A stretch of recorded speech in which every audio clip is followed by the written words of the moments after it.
Chapter 14.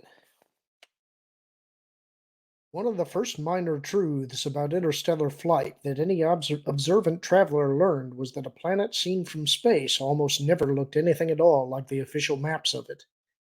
Scatterings of cloud cover, shadows from mountain ranges, contour altering effects of large vegetation tracts, and lighting tricks in general all combine to disguise and distort the nice, clean, computer scrubbed lines drawn by the cartographers. It was an effect that had probably caused a lot of bad moments for neophyte navigators, as well as supplying the ammunition for innumerable practical jokes played on those same neophytes by their more experienced shipmates. It was therefore something of a surprise to find that, on this particular day, and coming in from this particular angle, the major continent of the planet Jomark did indeed look almost exactly like a precisely detailed map. Of course, in all fairness, it was a pretty small continent to begin with. Somewhere on that picture perfect continent was a Jedi Master. Luke tapped his fingers gently on the edge of his control board, gazing out at the greenish brown chunk of land now framed in his X Wing's canopy. He could sense the other Jedi's presence, had been able to sense it, in fact, since first dropping out of hyperspace, but so far he'd been unable to make a more direct contact. Master Sabaoth, he called silently, trying one more time. This is Luke Skywalker. Can you hear me? There was no response. Either Luke wasn't doing it right, or Sabaoth was unable to reply, or else this was a deliberate test of Luke's abilities. Well, he was game. Let's do a sensor focus on the main continent, R2, he called, looking over his displays and trying to put himself into the frame of mind of a Jedi Master who'd been out of circulation for a while. The bulk of Yomark's land area was in that one small continent, not much more than an oversized island, really. But there were also thousands of much smaller islands scattered in clusters around the vast ocean.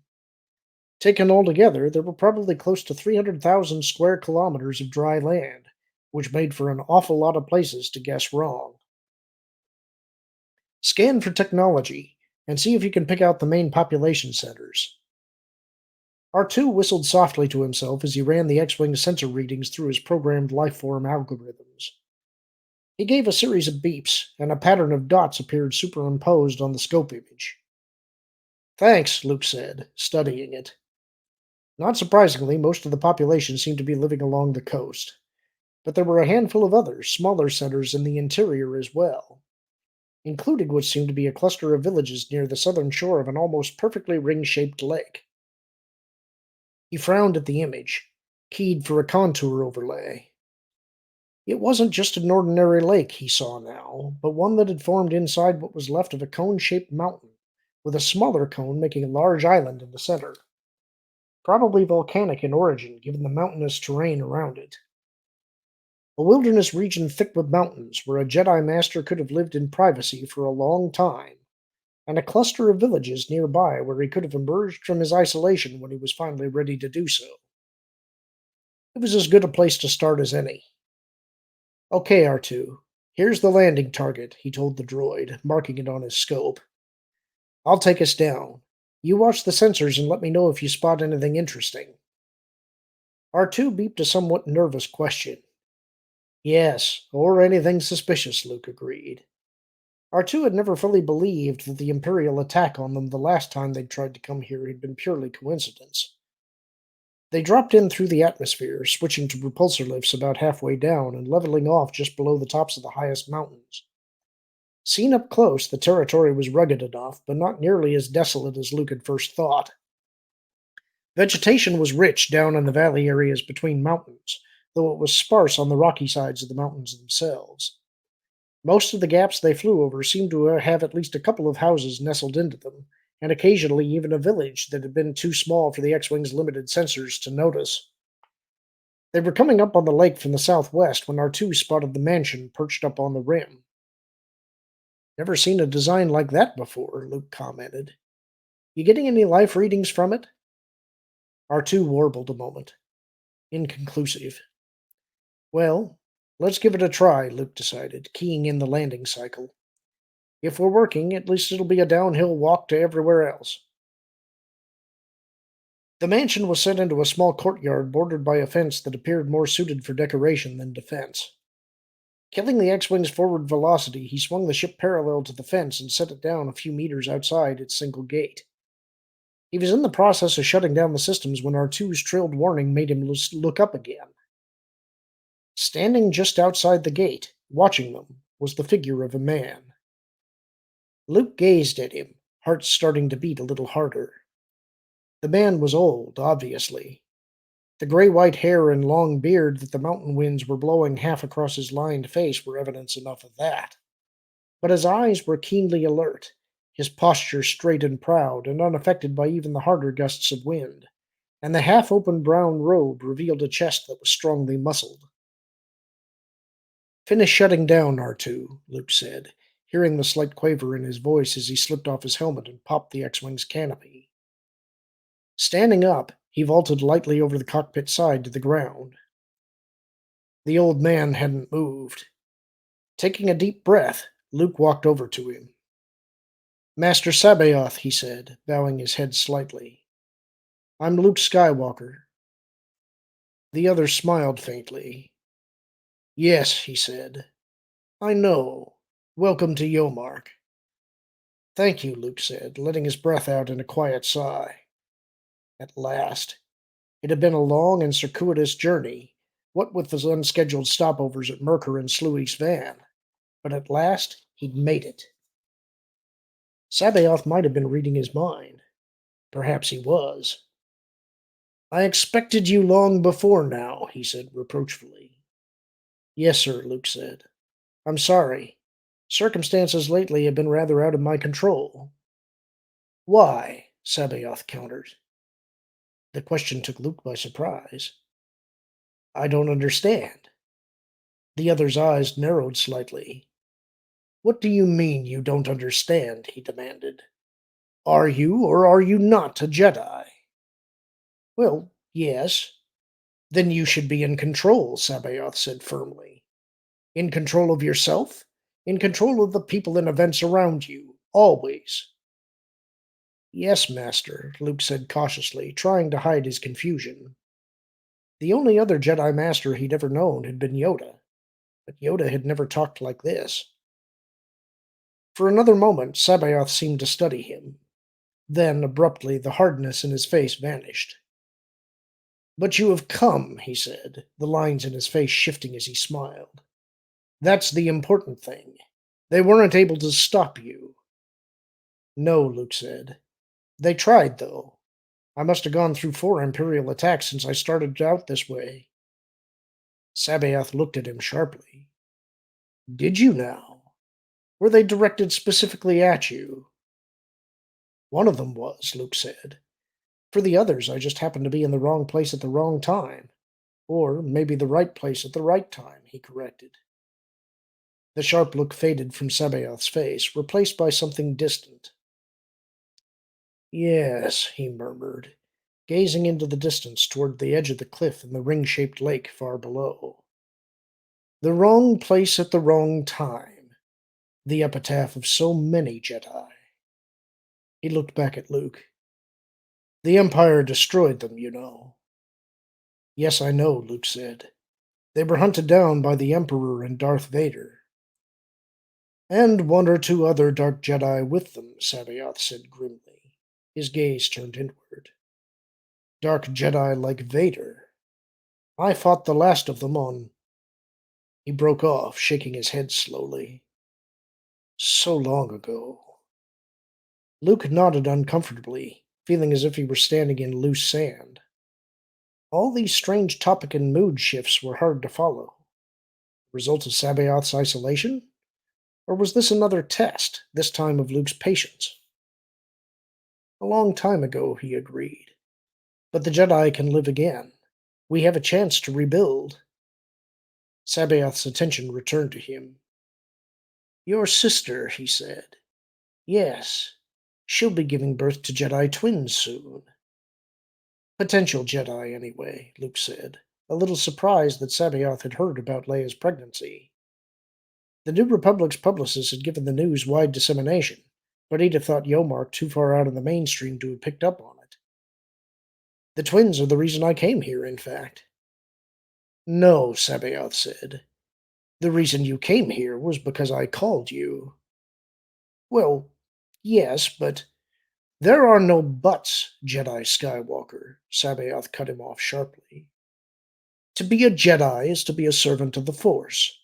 I called you through the Force, and when the Force calls, you must obey. I understand, Luke nodded again, wishing that he really did. Was Sabaoth just being figurative, or was this yet another topic his training had skipped over? He was familiar enough with the general controlling aspects of the Force. They were what kept him alive every time he matched his lightsaber against blaster fire. But a literal call was something else entirely. When you say the Force calls you, Master Sabaoth, do you mean... There are two reasons why I called you, Sabaoth interrupted him again. First, to complete your training, and second, because I need your help. Luke blinked. My help? Sabaoth smiled wanly, his eyes suddenly very tired. I am nearing the end of my life, Jedi Skywalker. Soon now I will be making that long journey from this life to what lies beyond. A lump caught in Luke's throat. I'm sorry, was all he could think to say. It's the way of all life, Sabaoth shrugged. For Jedi as well as for lesser beings. Luke's memory flicked back to Yoda, lying on his deathbed in his Dagobah home, and his own feeling of helplessness that he could do nothing but watch.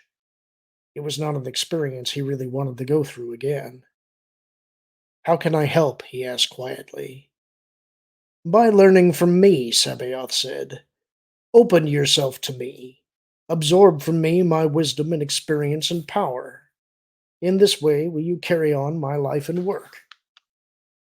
I see, Luke nodded, wondering exactly what work the other was referring to.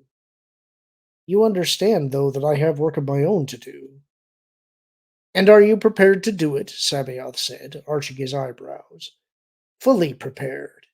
Or did you come here with nothing to ask of me? Well, actually, yes, Luke had to admit. I came on behalf of the New Republic to ask your assistance in the fight against the Empire. To what end? Luke frowned.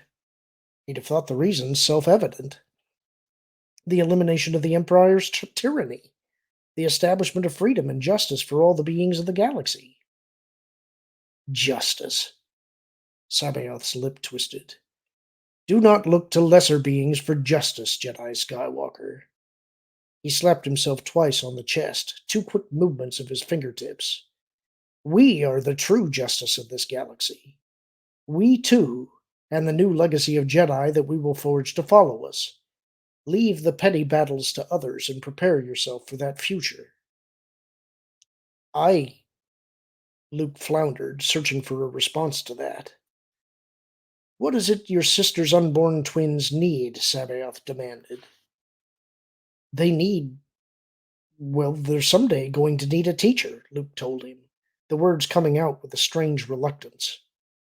First impressions were always dicey, he knew, but right now he wasn't at all sure that this was the sort of man he wanted to be teaching his niece and nephew.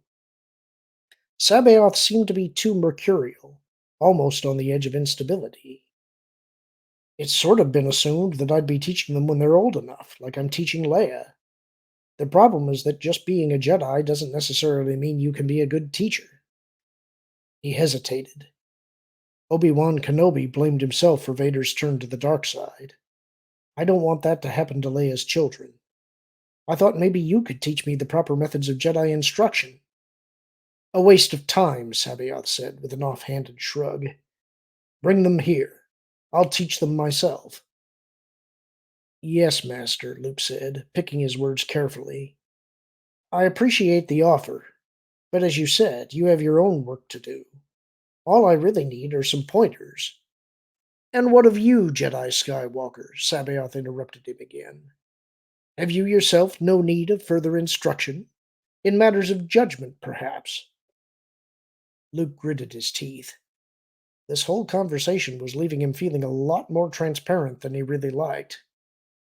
Yes, I could use some more instruction in that area, he conceded. I think sometimes that the Jedi Master who taught me expected me to pick that up on my own. It's merely a matter of listening to the Force, Sabaoth said briskly. For a moment his eyes seemed to unfocus. Then they came back again. But come, we will go down to the villages, and I will show you. Luke felt his eyebrows go up.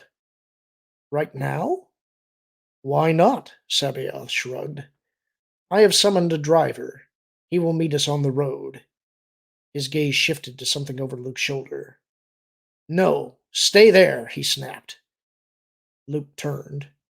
R2 had raised himself out of the X-Wing's droid socket and was easing his way along the upper hull. That's just my droid, he told Sabaoth. He will stay where he is, Sabaoth bit out. Droids are an abomination. Creations that reason, but yet are not genuinely part of the Force. Luke frowned. Droids were indeed unique in that way, but that was hardly a reason to label them as abominations. But this wasn't the time or the place to argue the point. I'll go help him back into his socket, he soothed Sabaoth, hurrying back to the ship. Drawing on the Force, he leapt up to the hull beside R2. Sorry, R2, but you're going to have to stay here, he told the droid. Come on, let's get you back in. R2 beeped indignantly. I know, and I'm sorry, Luke said, herding the squat metal cylinder back to its socket. But Master Sabaoth doesn't want you coming along. You might as well wait here as on the ground. At least this way you'll have the X-Wing's computer to talk to.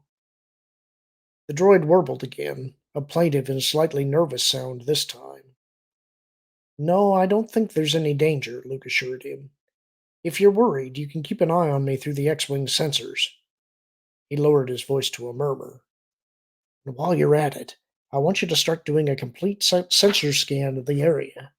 See if you can find any vegetation that seems to be distorted, like that twisted tree growing over the dark side cave on Dagobah. Okay? R2 gave a somewhat bemused acknowledging beep. Good. See you later, Luke said, and dropped back to the ground. I'm ready, he told Sabaoth. The other nodded. This way, he said, and strode off along a path leading downward. Luke hurried to catch up. It was, he knew, something of a long shot. Even if the spot he was looking for was within the R2 sensor range, there was no guarantee that the droid would be able to distinguish healthy alien plants from unhealthy ones. But it was worth a try. Yoda, he had long suspected, had managed to stay hidden from the Emperor and Vader only because the dark side cave near his home had somehow shielded his own influence on the Force. For Sabaoth to have remained unnoticed, it followed that Jomark must also have a similar focus of dark side power somewhere. Unless, of course, he hadn't gone unnoticed. Perhaps the Emperor had known all about him, but had deliberately left him alone. Which would in turn imply what? Luke didn't know, but it was something he had better find out. They had walked no more than 200 meters when the driver and vehicle Sabaoth had summoned arrived. A tall, lanky man on an old Surosub recreational speeder bike pulling an elaborate wheeled carriage behind it. Not much more than a converted farm cart, I'm afraid, Sabaoth said, as he ushered Luke into the carriage and got in beside him. Most of the vehicle seemed to be made of wood, but the seats were comfortably padded. The people of Chinu built it for me when I first came to them. The driver got the vehicles turned around. No mean trick on the narrow path, and started forward. How long were you alone before that? Luke asked. Sabaoth shook his head. I don't know, he said. Time was not something I was really concerned with. I lived, I thought, I meditated. That was all. Do you remember when it was you first came here? Luke persisted. After the outbound flight mission, I mean. Slowly, Sabaoth turned to face him, his eyes icy.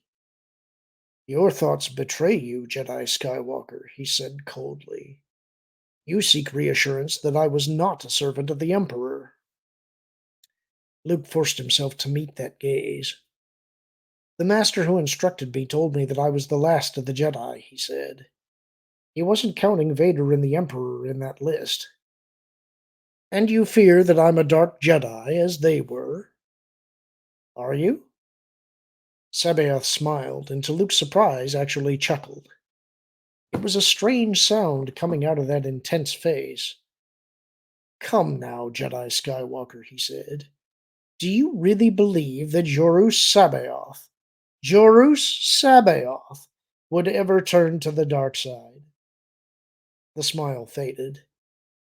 The Emperor didn't destroy me, Jedi Skywalker, for the simple reason that during most of his reign I was beyond his reach.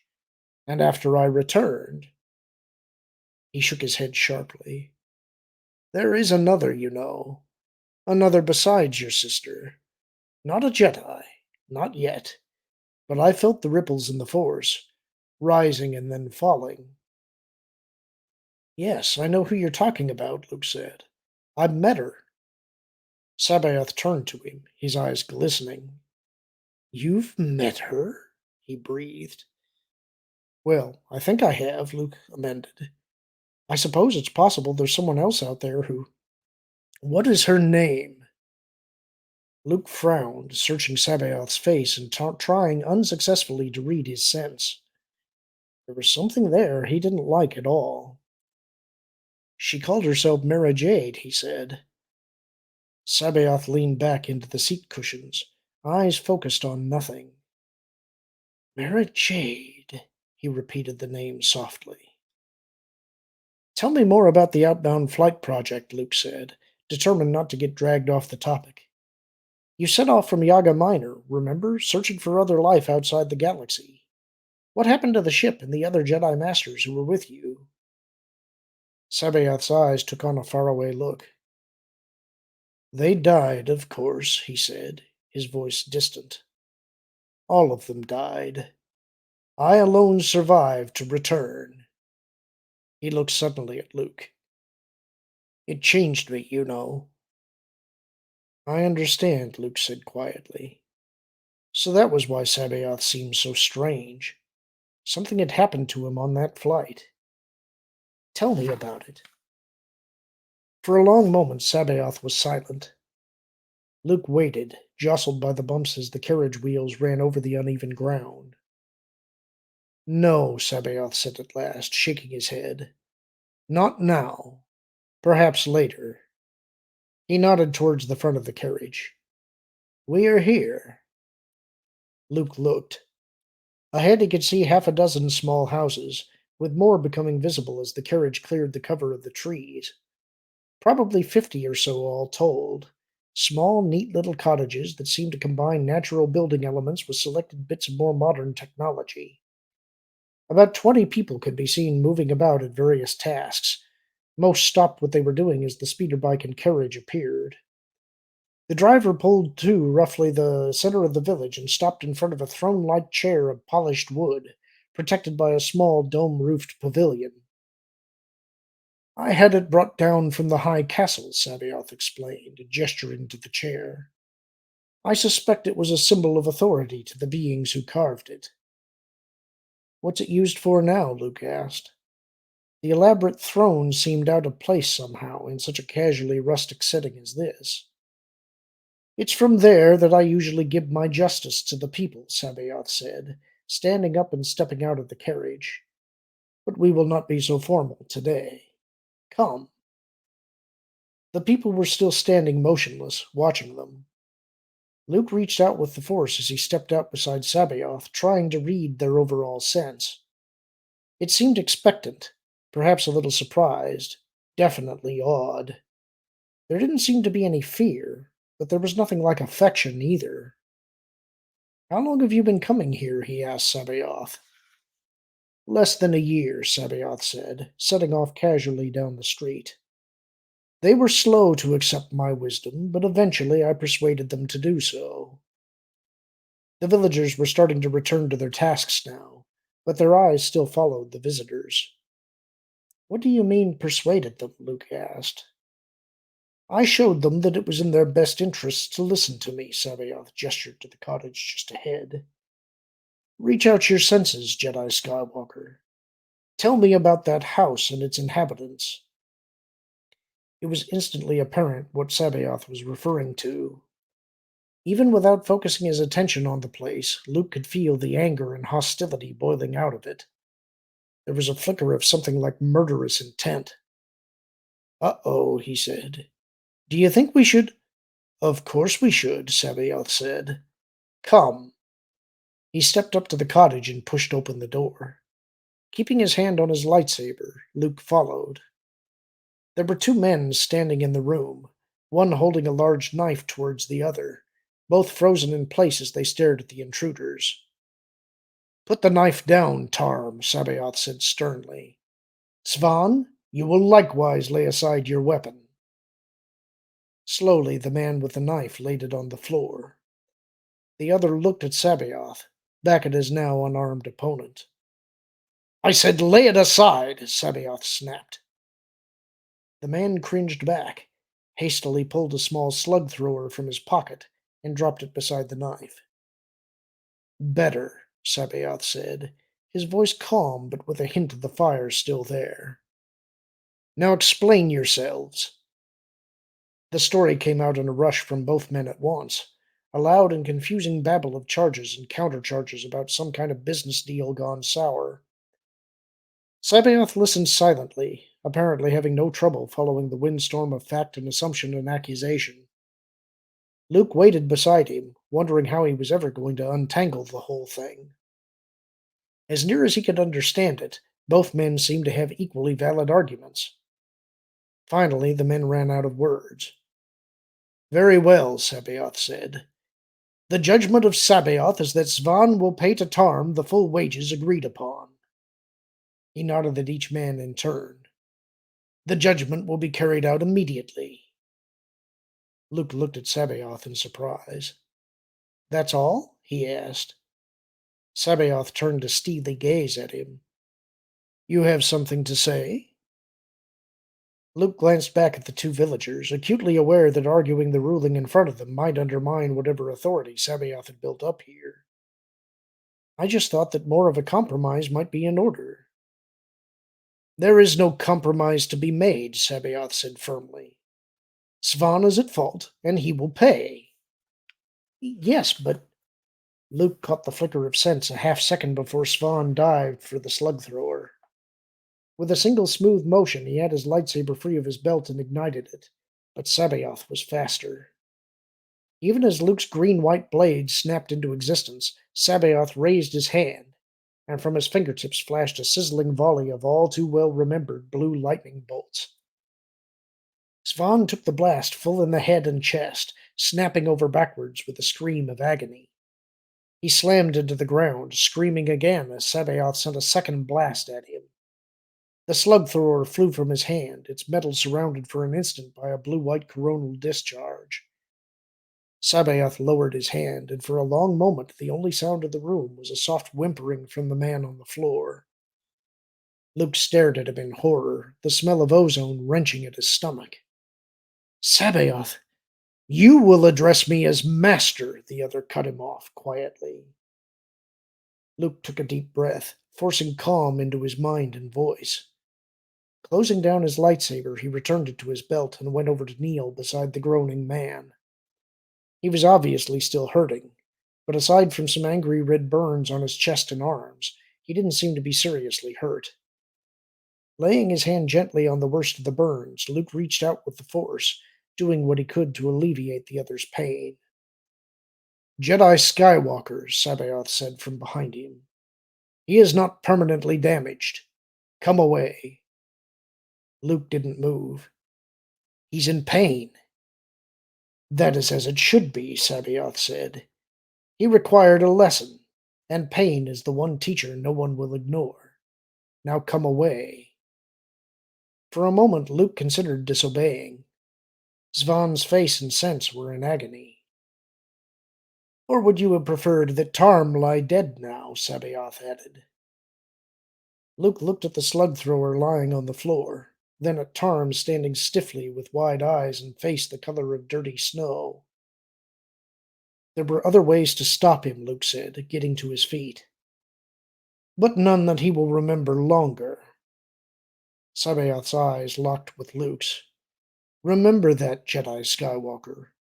Remember it well, for if you allow your justice to be forgotten, you will be forced to repeat the same lessons again and again. He held Luke's gaze a pair of heartbeats longer before turning back to the door. We're finished here. Come. The stars were blazing overhead as Luke eased open the low gate of the high castle and stepped out of the courtyard. R2 had clearly noticed his approach. As he closed the gate behind him, the droid turned on the X-Wing's landing lights, illuminating his path. Hi, R2, Luke said, walking to the short ladder and wearily pulling himself up into the cockpit. I just came out to see how you and the ship were doing. R2 beeped his assurances that everything was fine. Good, Luke said, flicking on the scopes and keying for a status check anyway. Any luck with the sensor scan I asked for? The reply this time was less optimistic. That bad, huh? Luke nodded heavily as the translation of R2's answers scrolled across the X-Wing's computer scope. Well, that's what happens when you get up into the mountains. R2 grunted, a distinctly unenthusiastic sound, then warbled a question. I don't know, Luke told him.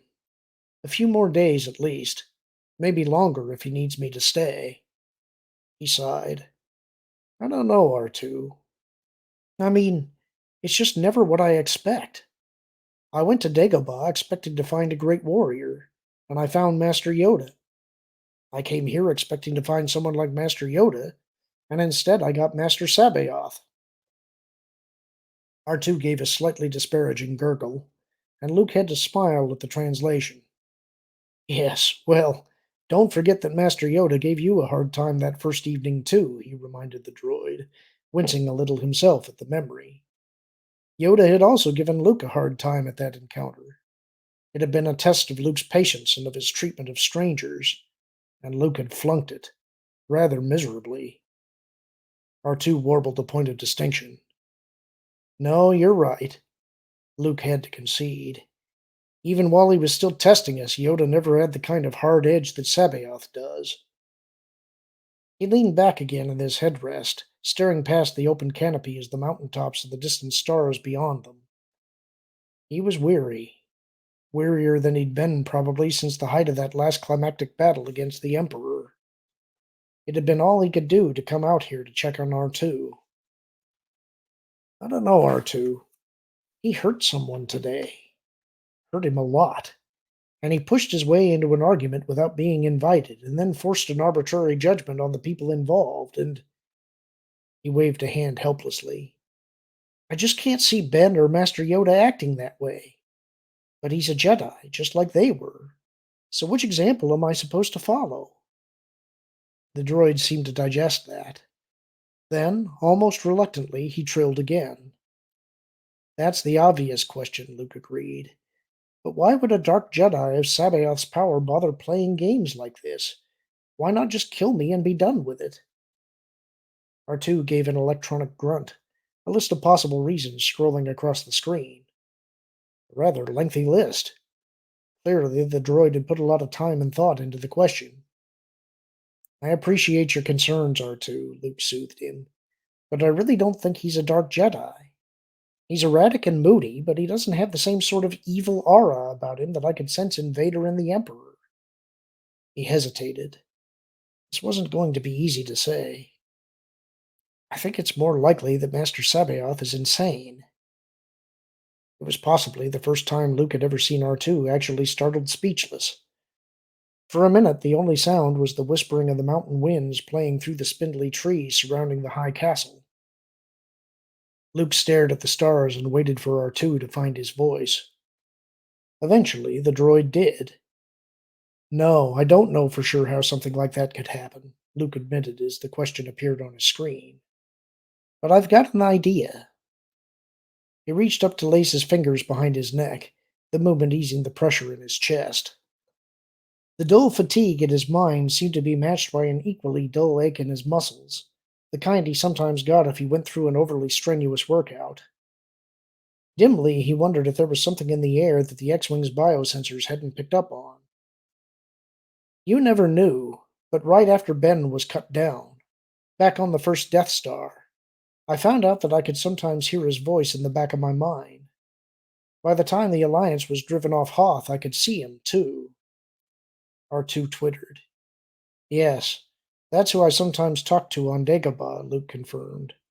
And then right after the Battle of Endor, I was able to see not only Ben, but Yoda and my father, too. Though the other two never spoke, and I never saw them again. My guess is that there's some way for a dying Jedi to, oh, I don't know, to somehow anchor himself to another Jedi who's close by. R2 seemed to consider that, pointed out a possible flaw in the reasoning. I didn't say it was the tightest theory in the galaxy, Luke growled at him, a glimmer of annoyance peeking through his fatigue. Maybe I'm way off the mark, but if I'm not, it's possible that the 5 other Jedi Masters from the Outbound Flight Project wound up anchored to Master Sabaoth. R2 whistled thoughtfully. Right, Luke agreed ruefully. It didn't bother me any to have Luke Ben around. In fact, I wish he had talked to me more often. But Master Sabaoth was a lot more powerful than I was. Maybe it was different with him. R2 made a little moan, and another, rather worried suggestion appeared on the screen.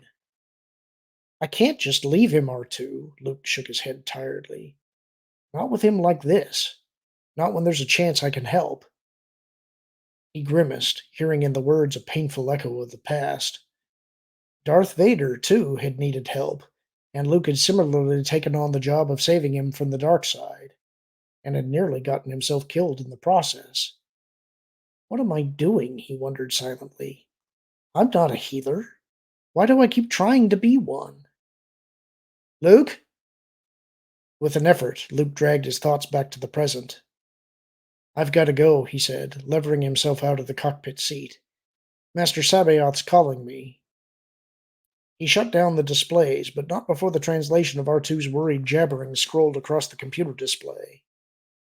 Relax, R2, Luke told him, leaning back over the open cockpit canopy to pat the droid reassuringly. I'll be all right. I'm a Jedi, remember? You just keep a good eye on things out here, okay?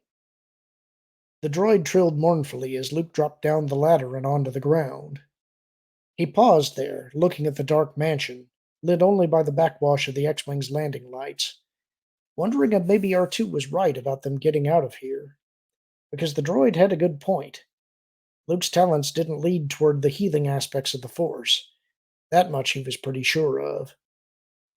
Helping Sabaoth was going to be a long, time-consuming process with no guarantee of success at the end of the road. With a Grand Admiral in command of the Empire, political infighting in the New Republic, and the whole galaxy hanging in the balance, was this really the most efficient use of his time? He raised his eyes from the mansion to the dark shadows of the rim mountains surrounding the lake below. Snow-capped in places, barely visible in the faint light of Jomark's 3 tiny moons, they were reminiscent somehow of the Minari Mountains south of the Imperial City on Coruscant. And with that memory came another one. Luke, standing on the Imperial Palace rooftop gazing at those other mountains, sagely explaining to 3PO that a Jedi couldn't get so caught up in galactic matters that he was no longer concerned about individual people. The speech had sounded high and noble when he'd given it. This was his chance to prove that it hadn't been just words. Taking a deep breath, he headed back towards the gate. That's the end of the chapter.